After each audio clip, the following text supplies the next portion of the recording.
Hindi na ako nagtataka kung bakit nasabi ni Inang kay Aling Elena na iba't iba ang lalaking kasama nitong si Molly noong minsan sila nag-away. Palagay ko'y gusto rin ata ni Molly makuha ang atensyon lahat ng mga kalalakihan, kaya palagi siyang init sa akin. Kagaya na lang din ngayon. Ako kasi, hindi ko na kailangan pa mag-effort, mapansin lang. Hindi gaya niya na lumuluhod na sa lalaki hindi pa rin pinapansin ang karamihan. Kung alam lang din sana nila na hindi ko naman gusto ang lahat ng atensyong nakukuha ko. Hindi naman kasi ako yung tipo ng gustong napapansin. Kung pwede nga lang maging invisible, ginawa ko na. Akala ng karamihan gustong gusto ko ang tinatamasa kong papuri. Sa totoo lang hindi. Hindi ko naman nais ang sobrang atensyon. Madalas, nakakabagabag na rin dahil iba na kumakatingin ng mga kalalakihan para nang nanguhubad at sa isip nila'y halos nangahalay na. Kaya iwas talaga ako sa mga kalalakihan. Kahit kaibigan pa ang pakay, iwas na lang din ako. Pero ang magkakapatid na Santillan, mukhang hindi ako makakaiwas dahil kanila ang buong lupain ang nayon dito. Kaya welcome na welcome sila sa mga kabahayan. Makakalapit sila sa akin kahit na gaano pa ako maging mailap. At dahil sa taas ng antas ng kanilang pamumuhay, kahit ano'y kaya nilang gawin. Kagaya na lang ng ginawa ni Dexter, nang tahasan niyang ginawa ang makamundong bagay na ngayon ko lang naranasan at siya ang unang nagparanas dito sa akin. Sa totoo lang, hati ang nararamdaman ko sa mga oras na ito. May bahaging gusto ko, may bahaging ayoko dahil sa kinalakihan kong pamilyang konserbatibo. Kaso parang lahat ng pag-iingat na ginawa ko at ng magulang ko'y nabaliwala na makilala ko si Dexter. Hindi lang siya, si Daniel din na unang-una pang ang nangahas. May kayabangan ka rin palang tinataglay, ano? Duda ko nasa loob ang kulong mo sa likod ng hinhin mong iyan. Patuya niyang sinabi na ikinatahimik ko. Nasa loob nga bang kulo ko? Paano na lang kung makalabas ang nangyari sa amin ni Dexter? Na sa isang Santillan ako bumigay. Siguradong iisipin nilang pera ang naging basehan ko kung bakit ko ito hinayaan. Winaksi ko ang isiping iyon. Kailangan pa ba maging importante sa akin ang iisipin ng iba? Kesa naman sa lantaran, kung sino-sino lalaking kasama at iba-ibang lalaki pa. Balik kong panunuya sa kanya. Mahinhin akong dalaga pero kapag ganito ang kausap, hindi ko naman inaatrasan, lalo't hindi ko naman inaano. Abat, manang-mana ka rin sa ina mong taklasa. Parang bigla itong nagningas sa galit. Ngumisi ako. Malamang nanay ko yun. Saan pa ba ako magmamana? Alangan namang sa nanay mo. Kita ko ang pang-uusok ng ilong niya dahil sa narinig niyang sinabi ko. Pikon ka pala, lakas ng loob mong busitin ako. Diyan kita dyan eh. May kaimpaktahan ka rin ha? Kumosyon ang manggang hinog sa basket at binato ko nang hindi ko inaasahan. Mabuti na lang natakpan ko kaagad ang mukha ko bago pa man niya ako masapol. Ano ba Molly? Tigil mo yan! Awat ko sa kanya habang patuloy lang siya sa pagbato ng mangga sa akin habang ako'y panay sanggalang. Manang-mana talaga ito sa nanay niyang noon, si Inang naman ang mahilig batuhin ng daing. Siya naman mangga, ang mag-inang mahilig mambato. Leche kang babae ka, akala mo kung sino ka sobrang ganda. Inaawat na siya ng mga kasama naming namumuti ng mangga. Ang iba'y napatalon pa sa mataas na puno para lang patigilin at awatin sa Molly sa kababato sa akin. Molly, ano ba? Tigilan mo ng pambabato kay Eunice. Walang ginagawa sa'yo yan. Saad namang Ernesto na isang matandang mamumuti. Molly, tumigil ka na. Panabay namang sinabi ng mga kalalakihang umaawat sa kanya. Kahit panay ang salagkos sa sarili gamit ang mga braso at kamay, hindi naman nakaligtas sa paningin ko kung paanong hawakan ng dalawang lalaki ang dibdib ni Molly. Pasimple nila itong minamasa at ito namang babae, abala sa galit niya sa akin at patuloy na sa pagbato sa akin. Hindi niya alintanang may mga lalaki ng sinasamantalang pagkakataon. Umaawat ngunit sa dede nakahawak ang mga lalaking ito. Anong kahulugan ito? Isang malagom at mariing boses ang narinig namin lahat. Boses ito ni Daniel at dinig ko ang yapak ng kabayo. Unti-unti kong ibinaba ang kamay ko nang hindi ko na nararamdaman ang pambabato ni Molly sa akin at lumingon ako kay Daniel na nasa akin ang tingin. Agad siyang bumaba ng kabayo at dinaluhan ako. Hinawakan niya ako sa magkabilang braso at pinasadahan niya ng tingin na itsura kong puro bahid ng hinog na mangga. Mukha na akong madungis, kahit ang damit kong suot ay nagkulay dilaw. Ngayon ko rin naramdamang mukhang magpapasa ang ginawang pambabato sa akin ni Molly dahil masasakit ang mga parteng pinagtamaan. Masama ang tingin ipinukol ni Daniel kay Molly na ngayon ay nagmukhang maamuntuta at tila nahintakutan sa kung paano siya tingnan ni Daniel. How dare you do this, bitch! Ano, senyorito? Yan naman kasing si Eunice. Ibang tabas ng dila kaya rason ba yan para manakit ka? Seryosong tanong ni Daniel habang ang mamatay tila, blankong nakatingin sa nahihintakutang si Molly. Hindi po pero inuutusan kitang lumayas ka sa nayong ito. Kailangan pagsapit ng umaga, dapat wala ka na at hindi ko na makikita pa mukha mong hindi ka aya-aya. Walang bahid ng pagdadalawang isip na sinabi ni Daniel at hindi nagpapakita ng galang. Lahat kami ditong nakarinig, sabay-sabay nalaglag ang aming mga panga kaya agad kong hinawakan ng braso ni Daniel na batid kong huwag siyang padalos-dalos sa sinasabi. Daniel, wag naman. Huwag tayong humantong sa palayasan. May pamilya siya dito sa nayon. Ang nanay at tatay niya, wala akong pakaalam. Putol niya sa pagsasalita at mataman niya akong binalingan. Look at you! Sinaktan ka! Umiling ako. Batid kong ayos lang ako. Hindi, ayos lang ako. Kasalanan ko rin naman. Hindi rin ako nagpigil ng salita kaya siya nagalit. Pagbabaka sakali ko magbago pang isip niya. Dumako naman ang tingin ko kay Molly na kasalukuyang namimilog ang mga matang hindi makapaniwalang pinalalaya siya sa lugar na kanyang kinalakihan dahil sa akin. Hindi ka ayos. Tingnan mo itsura mo at ginawa sa'yo ng babaeng iyan. Kinuha niyang braso ko at pinakita sa akin. See, that bruises? Giit pa niya. Kitang-kita ko ang pinaghalong pag-aalala at galit niya. Kailangan ko siyang pakalmahin kung hindi palalayasin niya ng tuluyan si Molly dito at baka maging dahilan pa ito para kagalitan ako ng mga taga-nayon. Daniel, pakiusap. Huwag na natin itong palakihin pa. Pareho kami mayroong kasalanan ni Molly. Hindi lang siya kundi ganun din ako. Kaya sana huwag mo siyang palayasin sa nayong kinalakan niya dahil wala siyang ibang mapupuntahan. Sad ko, kahit alam ko namang meron siyang ibang matitirahan sa dami ng mga lalaki niya. Natahimik siya at mariin akong pinakatitigan. Tila tinatansya niya ang lahat ng mga sinasabi ko at muli siyang dumako sa gawin ni Molly at kita ko kung paano ito napasinghap sa tingin pa lang ni Daniel. Isang beses na maulit pa, mga tauhan ko nang kakaladkad sa iyong paalis ng nayo na ito. Kaya mag-igi ka babae. Huwag na mauulit na saktan mo pa, si Eunice. Dahil kahit na babae ka, hindi kita sasantuhin. Mariing sinabi niya. Napalunok ako. Ganoon din ang mga nakarinig. Nakakatakot pala ang itsura ni Daniel kapag galit. Seryoso lang mukha at ang boses sa iba hinahon naman ngunit may diin at maotoridad na tipong mapapasunod ka na lang. Aray, huwag mo nang hawakan. Inda ko nang hipuin ni Daniel ang mga pasako sa braso nang iuwi niya na ako dito sa bahay. Nakapaglinis na rin ako ng katawan at nakapagpalit na ng damit. Kaya ngayon kitang-kita ang mga tinamukong pasa. He hissed with his teeth. Pwede bang manuntok ng babae? Kahit ngayon lang. Gusto kong black ayan para magtino. Nalaki naman ang mata ko sa narinig at wala sa loob kong natampal ang braso niya. Ano ka? Wag! Anong laban nun sa'yo? Babae yun. Saka siguro naman nadala na yun sa ginawa niya sa akin. Ikaw ba naman ang palayasin na may-ari? Batid ko na wag siyang gagawa ng bagay na hindi niya lubusang pinag-iisipan. Magkapatid nga sila ni Dexter. Parehong marahas. Handang manakit kapag meron silang hindi nagustuhan. Nakaka-alarma din kapag ganitong estilo nila. Baka isang araw, sa akin sila magalit. Pero hindi naman siguro sila para manakit ng babae. Nasabi na lamang siguro niya iyon dahil sa nakita niyang ginawa sa akin nang hindi ako nanlalaban. Babae pero mukhang lalaki. Saan niya na ikinangiwi ko dahil nagawa pa talaga niya manlait. Daniel, huwag kang ganyan. Hindi niya naman kasalanan na ipinanganak siyang hindi maganda. Pananaway ko sa kanya ngunit nagbuhatang ginatungan ko pa siya. Dahilan para muli siyang matawa.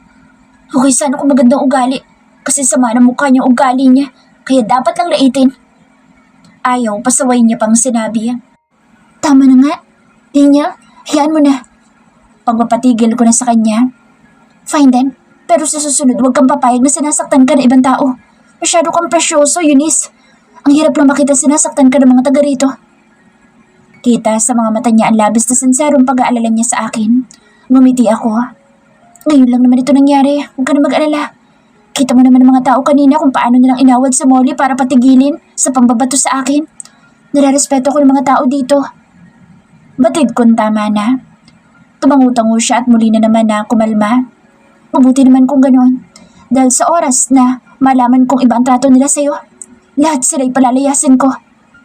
Daniel, hindi naman tama yan. Dito na sila mga nagsitandaan. Nandito ang buhay nila at sa kung isang pagkakamali lang paalisin mo na, ay hindi ata makatao iyon. Saway ko sa kanya sa malamyos kong boses. At bakit? Lupain namin ito? Batid niyang wala siyang pakialam. Gagawin at gagawin niya pa rin sa oras na may gawin sila sa akin na malabo namang mangyari dahil mababait naman ng mga taga-nayon. Kahit nabalupain niyo, makakaya ba ng konsensya mo magpalayas ng halos isang buong mamamayan na? Pangungonsensya ko sa kanya. Hindi mo pa nga talaga kilala mga sandalian, Eunice. Ngumisi siya pagkasabi noon kaya nagtaka ako. Alinsunod ako napakurap. Anong ibig mo sabihin? Naguguluhan kong tanong. Well, we really have a heart for force. May malasakit kami sa mga tao kaya nga kami nabibigay ng kabuhayan, di ba? Pero nawawalan kami ng puso pag ang mga mahalagang tao sa amin ay nakikita namin nasasaktan ng mga taong ginagawa namin ng mabuti. Natigilan ako sa narinig ko. Nakikita ko sa mga mata niya kung gaano siya katotoo sa mga sinabi niya. Nawawala ng puso kapag nakikitang nasasaktan ang mahalagang tao sa kanila. Ibig sabihin, ganoon ako kahalaga sa kanya. Wala sa loob akong napatitig sa magaganda niyang mga mata na kagayang-kagaya ng kay Dexter. Ang kaibahan lang, ang kanya ay may pagkamatalim at mas lalong tumatalim kapag galit. Ang kay Dexter naman ay mayroong katamtamang lamlam, ngunit matapang kung maningin. Parang ang kambal, pero kahit nga kambal, malalaman mo kung sino si A at kung sino si B, basta sa mga palatandaang meron sila. Ganun ako kahalaga sa'yo para maisipan mo silang palayasin ng nayon sa oras na masaktan ako? Nababagabag kong tanong. Ngumisi siya. Hindi pa ba halata, Eunice? In just one snap, kaya kong gawin lahat para sa'yo. Isang pitik lang, Eunice. Humiling ka lang ng kahit na ano sa akin. Handa kong ibigay. Napalunok ako. Paano kung ang hilingin ko itigilan niya na ang paghahangad niya sa akin? Gagawin niya ba? Ibibigay niya kaya? Total, nandito na rin lamang siya. Ngayon ko na siya tatapatin sa gusto kong sabihin. Kaysa tumagal pa ito ng tumagal at mas lumalim pa ng lumalim ang pagtingin niya sa akin. Kung hilingin kong tigilan mo ako, gagawin mo ba? Kabadon tanong ko at kitang-kita ko kung paano siya natigilan.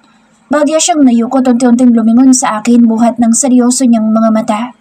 Kinilabutan ako sa paraan kung paano niya ako tingnan. Blanco ngunit ubod ng talim. Mas matalim pa kesa sa kanina. Wala sa loob ko na paatras sa kinauupan ko at nakarating na ako sa dulo ng upuang kahoy. Makalikha lang ako ng malayong distansya sa kanya. Anong sabi mo? Pagpapaulit niya sa mahinahon ngunit malalim niyang boses. Hindi ba't pinahintulutan mo na akong ligawan ka? Nagbagong bigla isip mo? Bakit? Tanong pa niya dahilan para mas kabahan ako. Hindi ko alam kung bakit ako natatakot gayong wala naman siyang ginagawa. Nakatingin lang siya sa akin at ang boses niya ay kalmado naman pero takot ang hatid sa akin. Naninindak ang kanyang presensya. Alinsunod ako na palunok kasabay ng paghawak ko sa kanto ng kahoy na upuan. Dahil ayaw kitang paasahin, ganyan. Ayoko mas lumalim pa ang pagtingin mo sa akin. Ngayon siguradong hindi ko masusukli. Pasinghal siyang umisim bigla. Ngising hindi siya natutuwa. Paano mo nasabing hindi mo masusukli ang gayong bago pa lang naman kitang sinusuyo? Mapanansya niyang tanong. Dahil kay kuya, tama? Pagtutuloy niya sa hindi ko naman dapat sasabihin. Hindi yun ang nasa isip kong sabihin dahil ayoko naman siyang biglain. Di niya. May hinasambit ko sa pangalan niya na pagak niyang ikinatawa, sabay hilot sa kanyang gitnang ilong. Halatang hindi siya natutuwa kahit nakatawa siya. Piko ng itsura niya. So, I am correct? Si kuya nga ang dahilan kaya biglang nagbagong isip. Muli niyang pagtatama kaya wala na ako nagawa kundi tumango na lang. Fucking bullshit! He cursed in a whisper. Daniel, kasi ang kuya mo, yeah, I know. Hindi mo na kailangan magpaliwanag. I've known him for so long. Alam na alam ko ang karakas ng kapatid kong iyon. May gigil niyang putol sa pagsasalita ko. Kaya, sana itigil mo na ang, who are you to tell me what to do? Patuya niyang tanong sa akin. Sa palagay mo, titigil ako dahil lang sa sinabi mo? Napakurap-kurap na lang ako at hindi ko alam ang tamang isasagot ko. Alam nga na makapagkompetensya pa siya sa kuya niya gayong alam niya ngayong mayroong ugnayan na ito sa akin. Anong ibig mo sabihin? Ipagpapatuloy mo pa rin ang panlili. Nangunot ang noo ko nang bigla siyang humalakha kahit wala namang nakakatawa. Nagtataka at naguguluhan ko lang siyang pinapanood hanggang sa tumigil din siya. Nakangisi siyang unti-unting umusod papalapit sa akin hanggang sa idiin niya ako sa dulo ng upuan. Kinorner niya ako at ikinulong sa magkabila niyang bisig. Tinukod niya ang kamay niya sa kanto ng upuan sa gilid ko at sa kabilang gilid naman ng kinasasandalan ko. Nilapit niya ang mukha niya sa akin. Dahil wala na ako maatrasan pa at dulo na ako, nagawa namin magkalapit at unti-unti na lang mahalikan niya na ako. Daniel, sunubukan ko siyang itulak ngunit masyado siyang malakas at hindi man lang natinag. Sa tingin mo ba idadaan ko pa sa ligaw? Kayong may umentra na? Mapanansya niyang tanong habang nililibot niya ng tingin ang bawat sulok ng mukha ko. Mukha atang kailangan ko na rin kumilos. Damang-dama ko ang sensual niyang pagkakasabi na ikinalunok ko. Kinakabahan ako kasabay ng labis na takot. Si Dexter. Si Daniel. Magkapatid silang nagsasabay at nagnanais na makuha ako. Ano bang nagawa ko para maging ganito sila? Unti-unti naramdaman ko na mga kamay niyang mahagod na sa likod at maliit kong bewang. Abot dahip ang kabang nararamdaman ko. Ang puso ko'y parang lalabas. Takot sa iisipin ni Dexter. Takot naman sa maaari ding gawin nitong si Daniel. Nak, tulungan mo nga ako. Natigilan si Inang nang makita kami ni Daniel na nasa ganitong pwesto. At ito namang lalaking ito'y parang hindi malang natinag at nabahala. Daniel, nandito ka pala iho. Hindi naman malaman ni Inang kung matutuwa ba siya o magugulat sa naabutan. Unti-unti naman dumistansya sa akin si Daniel. Ngumiti siyang binalingan si Inang at tumayo sabay formal na bumati. Magandang umaga, Manang. Dumako ang tingin niya sa mga pinamili ni Inang. Ako na po dyan. Mukhang bigat na bigat kayo. Kinuha niya mga bit-bit nitong mga bayong. Naku, salamat po, senyorito. Hindi ba nakakahiya? Kiming sinabi ni Inang na pagkaklamang na ikinatawa ng binata. Malit na bagay, Manang. Dinala na ni Daniel sa kusina mga pinamili nito. Nag-aalangan naman bumaling si Inang sa akin at nagsalita ng walang boses. Batid ang senyas na mag-uusap kami mamaya. Ilang saglit lang bumalik na rin sa Daniel na hindi napapalis ang ngiti sa muka. Tila ba hindi niya alintana kung nakita man siya ni Inang na ganoong nakaposisyon sa akin. Ang lalaking ito mukhang walang hiya. Palibas ay mayaman at alam niyang hindi siya para sitahin ni Inang dahil isa siyang santalian. Ano't naparito ka, senyorito? Malamyos ang boses na tanong ni Inang sa kanya kahit nakitang-kita naman na kung ano at sinong ipinunta dito ng binata. Well, Manang, as you can see, ano po ninyo ipinunta ko rito? Magalang namang sagot ni Daniel. Tumango-tango si Inang. Kumain ka na ba? Pinakain ka na ba nitong si Eunice? Baka hindi pa. Kakain na nga po sana ako bago kayo dumating. Pakakainin na po sana ako ni Eunice. Pilyo siyang umisi kasabay ng pag-awang ng bibig ko. Kung tama ang iniisip ko, ako sana ang tinutukoy niyang bala kainin. Tama. Kagaya lang ng ginawa ni Dexter sa akin kahapon. Kaagad ko namang iwinaksa sa isip ko ang bagay na iyon. Kahiya-hiya. Mas manyak talaga ito kaysa kay Dexter, sa totoo lang. Binalingan naman ako ni Inang na ikinalunok ko. Inis, kanina pa ata dito sa senyorito, hindi mo man lang pinakain? Hindi mo pa hinahainan? Pagalit ni Inang sa akin. Nakahinga naman ako ng maluwag na mukhang hindi naman niya naisip ang iniisip kong ibig sabihin ng binata. Hahiinan ko na nga po dapat. Kimi ko na lang na sinabi at bahagi ako sinulyapan sa Daniel na hindi pa rin nawawala ang ngisi sa nakakainis niyang gwapong mukha. Ay siya, ako na maghahain. Maupo na lang kayo dyan at ipaghahanda ko kayo. At ikaw, Eunice, ayusin mo makikitungo dito kay Senyorito Daniel, ha? Presinta na ni Inang at may pagbibilin pa. Nagtungo siya sa kusina kaya naiwan na naman kami ni Daniel. Bahagya pa ako napaatras nang unti-unti siyang lumapit. Pasalamat ka. Dumating si Manang. Kundi, tiyari ka na sa akin. Sensual niyang sinabi na alinsunod ko kinalunok. Mali itong ginagawa mo, Daniel. Hindi nararapat. Batid kong tumigil siya sa kanyang kahibangan. Ano bang nararapat kung ganoon? Tanong niya kahit na alam niya naman na. Si Dexter, ang kuya mo. Nangaangkin din. Hindi kayo pwede magsabay. Hindi ko na napigilang magtaas ng boses na maging diretso sa kanya.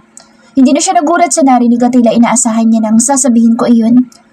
Hindi rin naman ako pwede magpaubaya. Ano siya, hello? Ngumisi siyang pasinghal. Ngayon lang ako naging ganito kong baling sa babae. Sa palagay mo hahayaan lang kitang mapunta sa kapatid ko? Tanong niya pa. Alinsunod akong umiling bilang pagprotesta sa gusto niya mangyari. Hindi na. Hindi na tama ito, Daniel. Hindi. Wala ka sa posisyon para sabihin sa akin kung anong mali at tama akong gawin. I'm here because I'm eager to have you and... Unti-unti pa siya lumapit at wala siyang pag-iingat na hinawakan ako sa batok at inilapit ang mukha niya sa akin. To taste you. To taste your sweetness. He added sensually. Daniel, tumigil ka. Hindi to dapat ang ginagawa mo. Saad ko sa malamyos at mababa kong boses na nagmistulang pabulong na. Kahit na alam kong hindi siya makikinig sa akin, sinusubukan ko pa rin siyang kumbinsihin. Bakit? Gusto mo na ba si kuya? Dumiin ang hawak niya sa bato ko na ikinasinghap ko dahilan din para mas mapatingala ko sa tangkad niya. Umiling ako habang diretsyong nakatingin sa kanyang magaganda ngunit matatalim na mata. Hindi. Pero ayoko lang ganitong pinag-aagawan niyo ako dahil walang pwede magmay-ari sa akin. Gaya nga na sinabi ko, hindi ako magpapaubaya. And whether you like it or not, I'm going to have you either by hook or by crook. Nagtaasan ang lahat ng balahibo ko sa sinabi niya, dahilan para mas kabahan ako. Daniel, nangihina ako sambit sa kanyang pangalan. Why don't you just let me have you instead? He asked me teasingly. Umiling ako. Hindi ako ganyang babae. Ngumiti siya. That's why I like you. Naiiba ka. Naiiba ka sa lahat ng babaeng narito at ikaw lang kinuhumalingan ko ng ganito. Kaya hindi mo ko pwedeng utusan tumigil dahil hindi iyan mangyayari. Ito ng merienda. Kain na, senyorito. Agad din naman akong binitawan na Daniel nang bumalik na si inang galing kusina na may dala ng makakain. Pakiramdam ko kanina papigil na pigil ang paghinga ko at ngayon lang ako nakahinga ng maluwag. Nasa puko pa ang dibdib ko at makahulugan naman akong ginawaran ng tingin ni inang nang may peking ngiti sa muka dahil kaharap namin si Daniel. Nahalata niya rin sigurong hindi ako naging komportable nang maabutan na naman niya kami magkalapit ng binata na halos pwede nang maghalikan. Tumingin si Daniel sa kanyang suot na relo. Hindi na po, manang. Salamat. Naalala ko meron pa nga po pala akong pupuntahan. Sa wakas nagpaalam na itong aalis na dahil kanina pa talaga nanlalambot ang mga tuhod ko. Ganoon ba, senyorito? Siya, sige po. Salamat din sa inyong pagbisita sa aming bahay at sa pagdalaw sa akin dalaga. Baka saan tunay na kagalakan sa mukha ni inang. Baka mapadalas ako dito, manang. Hindi ito ang huling punta ko. Palag akong bibisita para makita ko ang nuknukan ng ganda ninyong anak. Para naman akong binuhusan ng malamig na tubig nang nanlamig ang pakiramdam ko dahil sa narinig na mapapadalas ang punta niya rito at pagbisita sa akin. Ano bang gagawin ko? Ang dalawang magkapatid na ito ay parang mga uhaw at gutom na lobo na handang magtunggali para lang sa isang karne. Paanong sasabihin ko nito kay Dexter? Na ayokong tantanan ng kapatid niya kahit na anong pilit ang gawin ko. Hindi rin naman siya papayag na ipaubaya ako. Walang may balak magpaubaya. Parang gusto ko nalang hatiin ang katawan ko para wala na silang pagtalunan. Gayunpaman ay kinakain ako ng takot sa pwede mangyari. Siguradong hahantong ito sa alitan ng magkapatid. Posible pa silang magkasakitan. Hindi yun malabo mangyari dahil nagawa na nga saktan ni Dexter ang nakababatang kapatid ng dahil lang sa akin. Saka ano na lang ang sasabihin ni na Senyor Theodore at Senyora Mercedes na ako ang dahilan ng pagkakasira ng magkapatid. Ang hirap ng ganito. Hindi ko alam kung ipagpapasalamat ko bang meron ng mga nagkakagusto sa akin kung ganito naman ang kapalit. Walang problema, senyorito. Winagayway pa ni inang ang dalawang kamay sa harap ng binata. Ang kaso, natigilan siya. Paano si Dexter, ang iyong kuya? Madalas din daw siya paparito sa bahay para kay Eunice. Baka kayong magkapatid. Bakas din ang pagkabahala kay inang nang maisip ang sitwasyon ko. Laking tuwa ko naman na si inang na nagsalita para sa akin. Kaya hirap talaga ipaliwanag kung sa akin ang gagaling. May the best man win na lang, manang. Makahulog ang sinabi ni Daniel na bakas ang malaking kumpiyansa sa sarili. Hindi naman ako papayag na magpaghulihan. Paunahan na lang kung sinong maka first base. Walang paligoy-ligoy pa niyang sinabi na tila isa itong malaking hamon para sa kanya. Natahimik na lang si inang, ganun din ako. Masyado atang matigas ang ulo ng binatang santilya na ito. Walang pinakikinggan. Ngayon ko masasabi mga anak mayaman nga sila dahil hindi uso ang salitang hindi at hindi rin uso ang salitang pagkatalo. Sanay makuha ang gusto sa anumang paraang alam nila. Pakiramdam ko hindi ako makahinga sa nagbabadyang mag-uumpugang bato at siguradong ako ang maiipit. Tanaw namin ang papalayong sasakyan ni Daniel hanggang sa hindi na ito matanaw at saka ako hinarap ni inang. Para atang nananakit ang ulo ko, Eunice. Inda niya na parang siya ang namaproblema sa sitwasyon ko. Ano pa kaya ako, ina? Mas lalo na ako. Dalawang makikisig at mayayamang binata ngayon nagkakainteresan ako. Para atang hindi nakakatuwa. Mabuti at alam nito. Ngayon, naiisip niyo na ba ang posibleng kahinat na nito? Lilikha ito ng malaking lamat sa magkapatid. Nangangamba ako, ina. Ayaw nilang paawat pareho. Huminga ng malalim si Inang. Nakita ko kung gaanong kapusok si Denyo. 2 beses ko ba namang naabutan na parang lalantakan ka na niya kanina? Malamang sa malamang, kung wala ako baka may ginawa na siya sa'yo. Iniisip niyo pa pala mga magiging kalagay at kapakanan ko. Sarkastiko kong sinabi nang maalala ko kung paano niya akong ipagtulakan sa mga binatang iyon. Nahampas niya ako na ikinangwi ko. Ano to sabi mo iyan? Natural, anak kita. Hindi ko naman gusto makita kang dinadahas. Pero hinahayaan niyo lang. Kahit na naaabutan niyo kaming ganoon sa ganoong posisyon at ganoon kalapit. Batid ko na ang pagdadamdam. Anak naman, sandalian kasi. Alam ang bungangaan ko. Kagaya ng ginagawa ko sa mga manliligaw mo noon. Nagtatrabaho ko sa kanilang mansyon at siguradong ako ang magmumukhang bastos. Alam mo namang kapag mayayaman, kayang-kayang mambaliktad ng sitwasyon. Naintindihan ko naman ang pinupunto ni Inang. Kapag nga naman maimpluwensya at kilala mga tao, talagang kailangang ipakita na iginagalang mo sila dahil sa antas ng pamumuhay. Hindi kayo pantay. Unang-una sa lahat, Santelia na may-ari nitong lupain. Kayang-kaya nilang mapalayas kung gugustuhin nila. Pwedeng-pwedeng magtanggal ng mga kabuhayan sa mga tao. Kaya naiintindihan ko naman si Inang. Sa Santellian nga naman nabubuhay ang buong nayon. Isa na kami roon. Kaya hindi pwedeng hindi namin tatanggapin sa aming mga tahanan kapag isa na sa mga Santellian iyan. Kahit paano sabihin kong wag na nila akong puntahan, hindi naman sila makikinig sa akin at sa halip ang kabaligtaran ang gagawin. Kapag sinabi kong wag, mas lalo silang mabubuhayan. Mas lalo lang silang gigil makuha ako kahit na anong pigil ko. Sa 1 linggo ay pasukan na sa eskwela kaya inihahanda ko na ang mga aralin ko. Siguradong magiging abala na ako nito. Ilang araw na rin simula nang hindi ako ginagambala ng magkapatid na iyon kaya laking tuwa ko na natahimik kahit sandali ang buhay ko. Pinagugulo lang kasi nila. Inis, pumunta ka ng palengke at ikaw mamili. Ibinigay ni Inang sa akin ang mahabang listahan habang nagdidilig ako ng mga halaman dito sa labas. Nangunod ang noo ko. Ba't naman ho ang dami? Pati ba kapitbahay pakakainin nyo na rin? Stock yan para sa darating na fiesta. Ano ka ba naman? Nakalimutan ko magpa-fiesta na nga pala. Pero Inang naman, ang dami nito. Ako lang magbibitbit mang isa. Reklamo kong tanong. Tig 5 kilong karne ng baboy at baka, mga pagkaraming rikado pa. Sa tingin niya, ganoon ako kalakas para magbitbit nitong lahat. Susunod ako. Magkita tayo doon sa tindahan ni Aling Glenda. May tinatapos lang ako dito na putahe. Request kasi ni senyora. Huwag mo nagkakalimutang dali na cellphone mo nang ma-text kita kung nasaan ka na. Sagot ni Inang nang may pagbibilin kaya tumango na lamang ako. Inilapag ko na ang lagadera at akmang papasok na ako sa loob ng bahay para mag-ayos na magtanong si Inang. Hindi ata napaparito magkapatid. Sabi nila mapapadalas daw ang pundadala, ngunit may ilang araw na silang walang paramdam. Hindi ko alam pero pinagpapasalamat ko na lang na binibigyan nila ako ng ilang araw na katahimikan.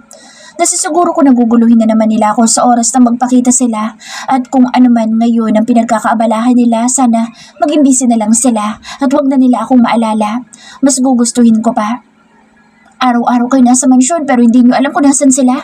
Dapat alam nyo dahil nakikita nyo silang parate. Sana wag na nga sila magpunta pa rito. Saad ko na batid ko rin na wala akong pakialam. Nakikita ko nga sila Eunice pero hindi ko sila nakikita nagtatagal sa mansyon. Parating may mga pinupuntahan. Saka huwag kang magsasalita na huwag na silang pupunta dito. Kanilang lupain ito kaya ayaw man at sa gusto. Tatanggapin mo pa rin silang bisita at pakikitunguhan na maayos. Halatang pabor na pabor talaga ang aking Inang sa mga binata na iyon. Isa rin talaga ito sa mga ikinilalambot ko. Hindi lubos na unawaan ni Inang ang sitwasyon dulot ng magkapatid na iyon sa akin. Oo at taga-alala din siya dahil nga naman anak niya ako. Pero hindi rin maitatanggi na may pag-asam pa rin siya na isa sa kanila ay makatuluyan ko. Kaya hinahanap-hanap. Palibasa kasi di kayo nasa sitwasyon ko. Kaya nyo iyan nasasabi. Abay kung ganyan din naman ako kaganda noong araw, baka tiyak na pinag-aagawan din ako. Mariin na lang ako na papikit sabay na pailing. Wala talaga itong pakialam. Ang nasa isip niya lang ay may mahita kami. Hindi ko lubos maisip na ako manghuhut-hut. Hindi na ako nagsayang pa ng oras makipag-usap kay Inang dahil siguradong mapapaikot-ikot na naman kami at hindi niya ako iintindihin. Minabuti ko magtungo na lang sa palengke pero nandito na ako nang malimutan ko ang cellphone ko. Paano na kaya ito?